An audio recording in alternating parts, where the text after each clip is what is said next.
And I think that is very challenging, like just to hear that healing that happened the other way around. Normally, this is the first time Yeah. that sharing on Youth Standout, that somebody share about healing. Yes. And the story, the healing does not come directly.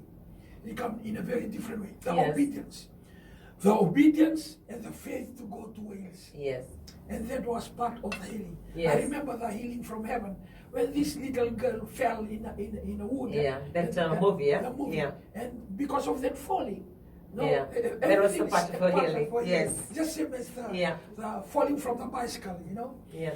it was part of the healing. And I believe when you continue to be diligent, Yes. consistency, Yeah. and having faith in God, Yes. somehow, miraculously, Yeah. God will do according to His way. Yeah, what only He can do. And that is very classic. Well, the second portion of her sharing is based on the heart. I like that. Yeah.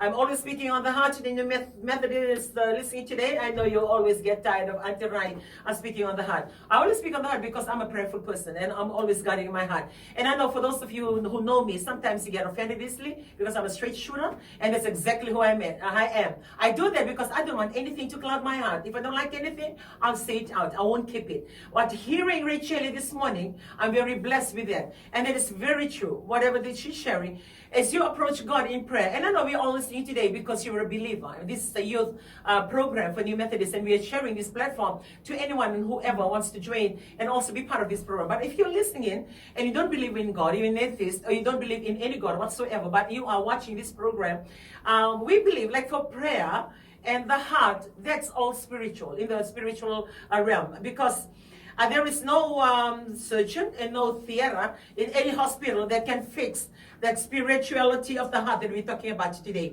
The unforgiveness, the hatred, all these things, there is no fix in the world. But it's only in the spiritual realm by the one who creates the heart and who will allow that to, release you and also to recreate a new heart in the spiritual sense, not in the changing of the heart in the physical element, but in the changing of the heart in the spiritual. So what Rachel shared today is very key in the fact that when you approach God in your prayer, then your heart is very important. And thank you, Rachel. I know it's quite difficult to be sharing that.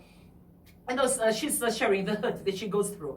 And one thing that she mentioned today, when she mentioned the fact that, when she's caring and having a partner to tell you, I have nothing to do with that child, or I will not have anything to do with that child, and how intimidating that sound and how degrading it can be. And you feel so, so deprived of that love. And as a mother, I gave birth to 4 children. I have 7 grandchildren.